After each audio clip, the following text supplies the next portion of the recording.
morning, Mr. and Mrs. Smith. Good morning. How was your night? Great. Okay, that's great. Have you got your breakfast yet? Yes. Great. So we are about to start our trip today. But before that, allow me to remind you to bring whatever you need, such as bag, camera to take some photos, and etc. Okay, thanks. So, are you ready for our trip today, sir and ma'am? Yes. Okay, please get in the car and take a comfortable seat. You are free to choose a seat that you want. Okay, thanks. You are welcome. Okay, Mr. and Mrs. Smith, we've arrived at the Jatiluwih Rice Terraces. So, Jatiluwih Rice Terraces is one of the most popular destinations in Bali. It is located at the north of Penebel district. The main attractions in here is its natural scenery. As you can see and you can feel, its nature is still beautiful and natural, and it can bewitch anyone who came here, right? Yes. Okay, the terraced rice fields in here have been designated by the UNESCO as a World Cultural Heritage. Here, you have to visit some tourist attractions. One of them is Yeho Waterfall. So, to reach the location, you will go through a path and winding, quiet, extreme. However, when you arrive at the waterfall, you won't be disappointed because the scenery offered is still beautiful and natural. And also, here you can visit another tourist attraction such as Taksu Agung. Besides, here you can do some activities such as cycling and going around Jatiluwih village by horse. Alright, Mr. and Mrs. Smith, we've arrived at the inside of the Batu Karu Temple. So, Batu Karu Temple is located at Wongaya Gede village, Penebel district, Tabanan Regency. This temple was built in 11th century by Empu Kuturan. This temple is often used in meditation to find the mental peace as well as to achieve the balance of life.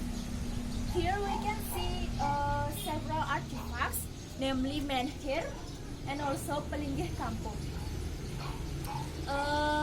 Batu Karu Temple holds a Biodalan once in every 210 days. Biodalan can be interpreted as a celebration of the anniversary of a holy place.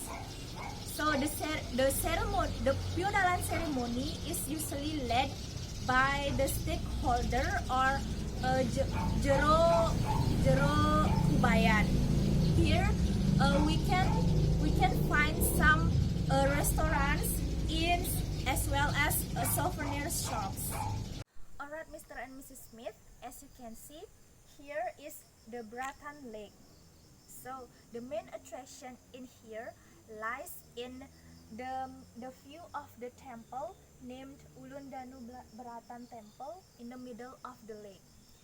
Besides, as you can feel, the air is very cool because it is in a mountainous area.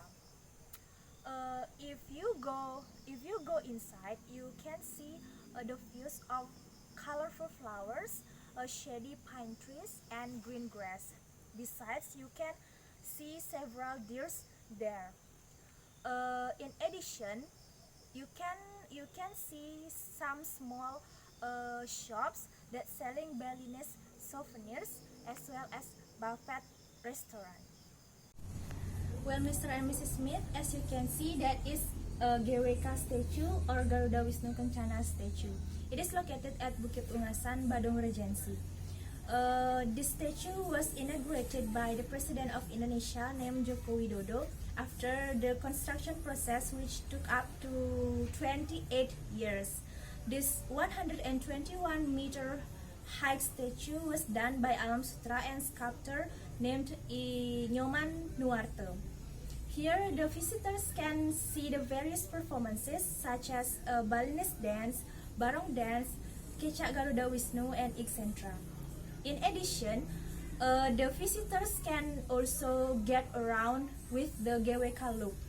Besides, the visitors can learn the history of the Hinduism here. And after that, the visitors also can take some pictures at the Instagrammable photo spots. And the visitors can buy some Balinese souvenirs here.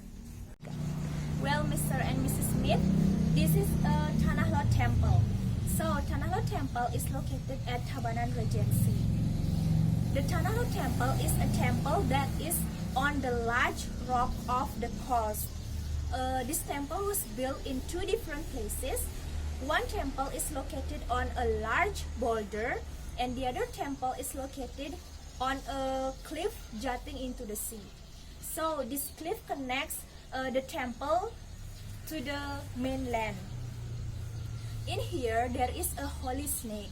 According to the story, this holy snake was the incarnation of the soul of the temple founder named Dangyang Nirarte. It is said that this holy snake was assigned to guard the temple. Uniquely, in the high tide, the temple will be seen in the middle of the sea. In addition, we can see the beauty of the sunset with the silhouette of the temple, which looks very beautiful and amazing. Mr. and Mrs. Smith, we've already arrived at the inside of the Puri Agung Krambitan. So, Puri Agung Krambitan is located at Krambitan Village, Tabanan Regency. It was built in the 17th century AD. Formerly, this place was a palace where the members of the Tabanan Kingdom lived. Here we can see some traditional arts, one of which is tek-tekan. So tek-tekan holds a simple musical instruments made of bamboo sticks called kentongan. Kentongan is played by 30 until 40 people with a rhythm like the sounds of cha in the kecak dance performance. Tek-tekan is also combined with the other musical instruments such as cengceng, kempur, and the other gamelan instruments. Tek-tekan originally comes from the Krambitan village, which aims to ward off the evil spirits or creatures that cause disease outbreaks.